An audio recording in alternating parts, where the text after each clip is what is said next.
Hello, welcome to Skull RPG Podcast. My name's Dwight Skull. My name's Jacob Skull. And today we're going to teach you how to tell your story. I've noticed with D&D, you normally have your adventures take place in a cave or a dungeon. Why don't we see a lot of other things? That makes a lot of sense, right? Because a cave and a dungeon is something you could draw out. It's something that's pretty simple to create. Where, like, I actually tried a couple of forest adventures before, and like, what do you draw on the map? A tree. You draw a tree, and then you draw a tree. You draw a rock, and it's really like, So what if you're fighting in a plains, right? So like, I think the biggest piece is because Dungeons and Dragons is done so much so on a mat that we feel like we have to actually fill the mat with stuff. And the easiest way to do that is to fill it with stalactites, stalagmites, doors, walls. Yeah. Now, that said, what would you want to do? Like, why, like, how could you create a scenario where something in a forest or a swamp or an open area might be better, right? Most people will default to, like, what, a big, massive battle. Mm-hmm.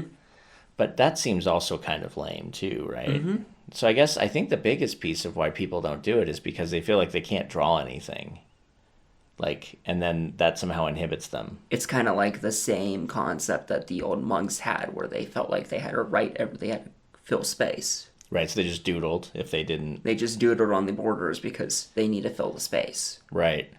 I mean, it's an interesting thing, right? So if you look at, if you've played something like GURPS or Vampire the Masquerade or any other kind of RPG, it's not really as heavy like a Pathfinder or a D&D is on that mat and those minis. Mm-hmm. And as such, like, I don't feel like I have any problems explaining a scene or something like that.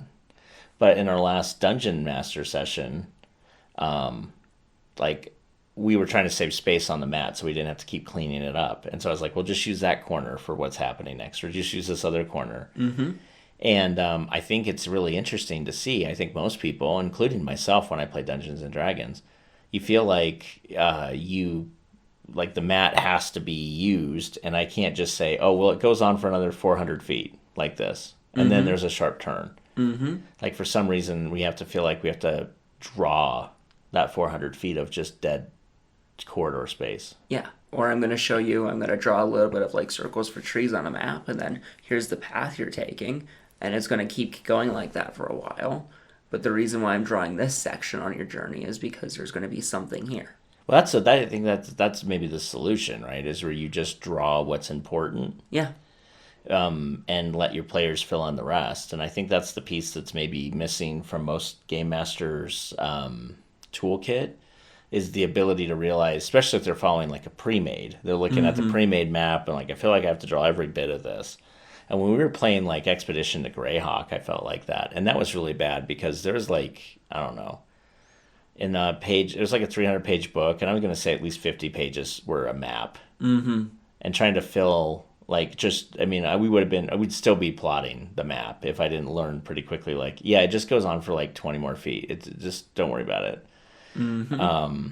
And so that said, though, like, I think it'd be really interesting to look at how people play in a wooded area. Do you just go narrative at that point and just totally throw everybody off and just be like, just put your characters on the board about where they'd be in a flat plane. Thanks. Yeah. And I'll just bring the danger to you eventually, or you'll bring it to it, because we do this with like chase scenes. Are you running a guy down? Okay, well, that's not fun to show on a mat. Yeah. Well, the other thing is, with different terrain, with cliffs and caverns and stuff like that. Yeah. You have better, in terms of like interesting more options, because with a dungeon, with everything going to be in a room, things like lightning bolt are a lot more prevalent because everybody's in a straight line. Right, because there's a big hallway. So a lot of the spells that wouldn't be normally used might be used a lot more because they're more conducive for an open environment. Well, if you think about it, though, like, even a lightning bolt in a plains would be devastating, especially against flying creatures, right? Because you just point at it and you shoot at it. And I wonder if it's like, again, it's really hard to deal with aerial combat. I mean, your guy in our campaign has boots that let him spider climb. So we had to like literally 3D print a little mini thing so that your guy could be shown as not on the ground. Yes. And even then we debated on like, do we do one that gives us the ability to have like 10 feet, 20 feet, 30 feet off the ground, or One that allows us to put a mini underneath. which is what we've settled on because it was easier. But I mean, it's really interesting how most of our games just don't think in 3 dimensions, at least from that perspective. Yet 3 dimensions is 100% possible. Yeah.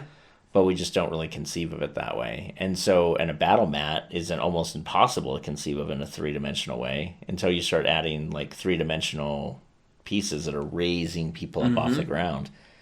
But I mean, we played around with the idea of like, okay, so maybe you're dragon riders or something like that, or you can all fly.